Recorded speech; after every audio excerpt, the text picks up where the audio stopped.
Non mais là, il manquait plus que ça. Kylian Mbappé vient de prendre une décision, les amis, qui va encore faire parler. Mais avant ça, je tiens déjà à vous informer que Florentino Pérez a convoqué une réunion du conseil d'administration aujourd'hui même. Et l'objectif sera de discuter du nouvel entraîneur qui sera probablement José Mourinho. José Mourinho qui d'ailleurs aurait déjà posé ses conditions au Real Madrid. Selon le média Diarios, il souhaiterait être impliqué dans les décisions concernant les postes à renforcer lors du mercato. Il demanderait également que son travail soit totalement respecté sans interférence extérieure, chacun devant rester dans son rôle. Alors là, pour le coup, il fait bien de mettre ces conditions-là, parce qu'on sait très bien que c'est ce qui a manqué à Xabi Alonso à son arrivée. On nous informe également que le Real Madrid pourrait recruter 3 ou 4 défenseurs dès cet été. Et je pense qu'on est tous d'accord pour dire que c'est l'un des secteurs où on est le plus faible. Militao et Alaba se blessent H24, on peut plus compter sur eux. Rudiger, merci pour tout mais ça dégage. Raoul Asensio et Dean Hussein, pas très expérimentés. Et l'info qui moi me fait rire les amis, c'est qu'après la bagarre entre Tchouaméni et Valverde, on apprend que certains poids lourds du vestiaire demandent maintenant au Real Madrid de vendre Federico Valverde cet été. Ça va vraiment pas la tête hein. Genre avec tout ce qui s'est passé au cours de cette saison, c'est sur Valverde on veut montrer qu'on est une institution. On termine avec Kylian Mbappé les amis, comme vous pouvez le voir, il ne reste plus que 3 matchs au Real Madrid en Liga. Et comme par hasard après le Classico, on apprend que Kylian Mbappé se sent beaucoup mieux. Selon le média Marca, Kylian Mbappé ne compte pas se mettre en retrait. L'attaquant a l'intention de revenir cette semaine avec le Real Madrid. Il se pourrait qu'il soit présent au Santiago Bernabéu ce jeudi contre le Real Oviedo. Sauf que malheureusement pour lui, avec tout le manque de respect qu'il a commis envers le Real Madrid hier, en publiant des stories pour se foutre de notre gueule, et bah dites-vous que les supporters madrilènes l'attendent au carrefour. D'ailleurs hier on l'a vu sur le média El Chiringuito, hein, tout le monde l'allumait. Apparemment ça commence même à regretter le transfert d'Mbappé. Et le pire c'est qu'on sait tous pourquoi il veut revenir pour le Pichichi. Et en venant au Santiago Bernabéu on sait très bien ce qu'il attend. Une source madrilène confie que Kylian Mbappé veut éviter de rejouer au Santiago Bernabéu cette saison, après avoir été déjà sifflé par les supporters. Il sait très bien ce qu'il attend. Les Madridistas, je viens vers vous ce soir avec quelques rumeurs sur le prochain mercato du Real Madrid. Un club anglais qui serait intéressé par Vinicius Junior, un club français qui serait intéressé par Tchouaméni, et le Real Madrid qui s'intéresse apparemment à un joueur de Dortmund et un autre joueur d'Everton.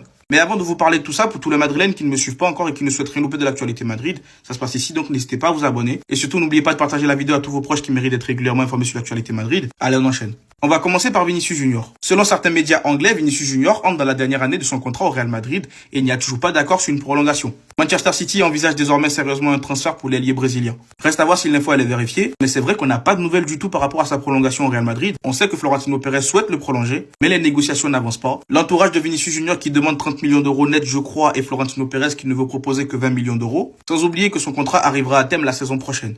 Donc reste à voir comment le Real Madrid va gérer le dossier Vinicius. Maintenant, concernant le club français qui sera intéressé par Aurélien Tchouaméni, dites-vous que selon plusieurs médias, le Paris Saint-Germain manifeste un intérêt marqué pour le milieu de terrain du Real Madrid, Aurélien Tchouaméni, en vue de l'été prochain. Je sais que les avis sont actuellement mitigés au club. Certains veulent le voir rester au club et d'autres veulent le voir partir. Là, pour le moment, on sait que le Paris Saint-Germain et surtout Manchester United sont intéressés par Aurélien Tchouaméni. Mais de ce que j'entends, le Real Madrid n'est pas prêt à le laisser partir. Mais sinon, selon plusieurs autres sources, le Real Madrid envisage un transfert pour l'ailier de Borussia Dortmund, Karim Adeyemi, cet été. Alors, ce n'est pas la première fois que j'entends cette rumeur. Je crois qu'il y a un mois ou un mois et demi, j'avais déjà entendu la rumeur. Le problème, c'est que si tu ramènes Adeyemi, tu veux qu'il joue où?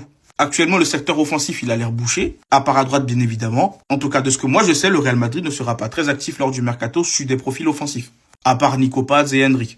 Et pour terminer, selon les mêmes sources, le Real Madrid a identifié le milieu de terrain d'Everton, Iliman Ndiaye, comme une cible clé en vue de la fenêtre estivale. Le Sénégalais serait bien évidemment ouvert à ce transfert. Cependant, Everton pourrait exiger une offre aux alentours de 60 millions d'euros pour le milieu de terrain. Alors, Iliman Ndiaye, pourquoi pas? Mais je pense qu'en soi, tu peux trouver mieux sur le marché. Dans tous les cas, avec les dernières infos qu'on a, le Real Madrid veut surtout s'activer au niveau de la défense et peut-être au milieu de terrain. Donc reste à voir ce qui va se passer le mercato prochain. N'oubliez pas de me dire dans les commentaires ce que vous pensez de toutes ces actus. Et surtout pour ne rien louper, vous savez ce qu'il vous reste à faire. Abonnez-vous. On va vraiment accorder tous ses pouvoirs à Mourinho, c'est la première fois que je vois ça à Madrid. De l'autre côté, Mbappé, je pensais pas qu'il était capable de faire ça après tout ce qui s'est passé. Et enfin, Valverde, on a peut-être assisté à son dernier match à Madrid. Mais avant de continuer la vidéo, si tu quitteras jamais le train Madrid, n'hésite pas à t'abonner, c'est reparti. Tout est déjà en place pour Mourinho, il recevrait des rapports de chaque joueur de l'effectif. Et surtout qu'on vient de nous confirmer qu'il sera bien l'entraîneur de Madrid la saison prochaine. Il a insisté sur 2 conditions bien précises si on veut l'avoir sur le banc. Déjà, il a été clair, il veut avoir son mot sur les transferts, mais pas forcément sur les noms à signer. Et ensuite, le plus intéressant,